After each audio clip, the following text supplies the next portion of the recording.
The true virtue of fasting. Pause for a moment. Don't scroll away, because what I'm about to say might completely change the way you see fasting. Imagine fasting for 30 days, only to discover in the end that God never wanted your hunger in the first place. Yes, you may have abstained from food, but your heart has not fasted yet. You may have endured long hours of thirst, yet your soul remains as distant as it has always been. The truth we often fail to notice is this. The most dangerous loss in Ramadan is not feeling hungry. It is allowing the month to end without God seeing us truly trying to return to Him. In this episode, we will uncover the unsettling difference between a person who fasted and had all their sins forgiven and a person who fasted, yet nothing within them changed. And within minutes, you may discover that true fasting has not even begun for you. Imagine there is one act of worship capable of bringing your heart back to life after you thought it had grown accustomed to hardness. An act that makes you see yourself for the first time with a painful yet beautiful honesty. An act no one hears, yet it silently changes your entire destiny. Fasting is not merely days that pass, nor hours we count while waiting for the call to prayer. Fasting is a story of return, a rescue mission, a call of love from God to a servant worn down by life without even realizing it. At the beginning of fasting, a person thinks they are battling hunger and thirst. But gradually, the deeper truth unfolds. We do not fast from food alone. We fast from everything that has quietly corrupted our hearts. We fast from the hurtful words we have grown used to saying, from the glances that exhausted our souls, from the anger that stole our peace, and from the small sins that accumulated until they weighed heavily upon the heart, distancing it from God more than we ever imagined. When the body grows quiet from hunger, the soul begins to speak. Suddenly, you remember a prayer you once forgot, a sin you assumed left no trace, a person you hurt without apology. True fasting forces a person to face themselves without escape, because the noise that once filled their days fades away, leaving only the voice of the heart asking, "Where have you been all this time? How many times have we eaten to fullness while our souls remained starving? How many times have we drunk water while our hearts remained thirsty for tranquility?" Fasting reveals this painful truth. We do not grow weary from a lack of blessings, but from being distant from their source. That is why, at some moment, the fasting person feels a strange peace despite exhaustion, as if something old and heavy within them is finally being washed away.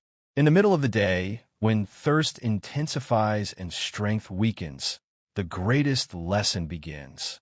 You realize how fragile you truly are, how desperately you need God in every detail of your life.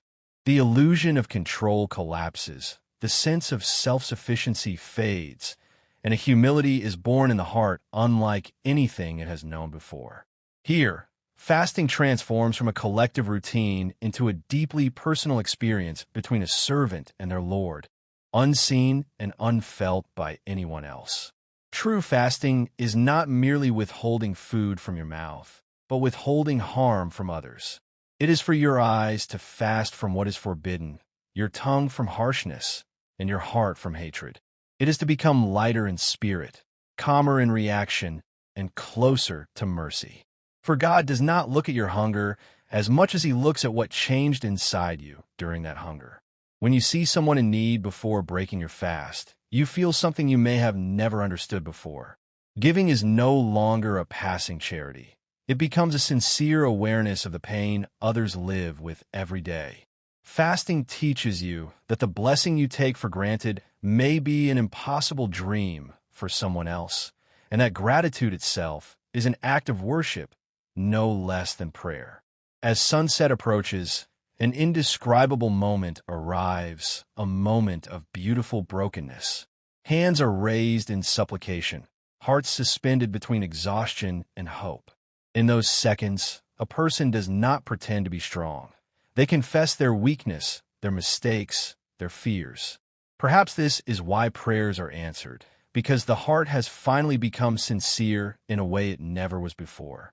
Strangely, the most beautiful feeling does not come with the first bite of food, But in the moments just before it, when you realize you endured, that God carried you through, that an entire day passed while you were trying to be better.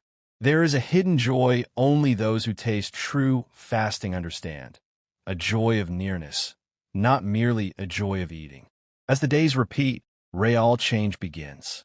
Anger softens, words grow gentler, and the soul becomes less attached to worldly distractions.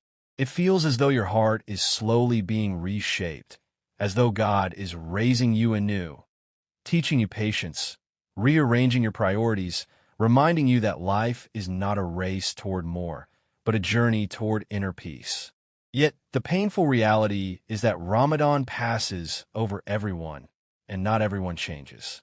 Some grow hungry and thirsty, only to return exactly as they were, because their bodies fasted while their hearts remained heedless.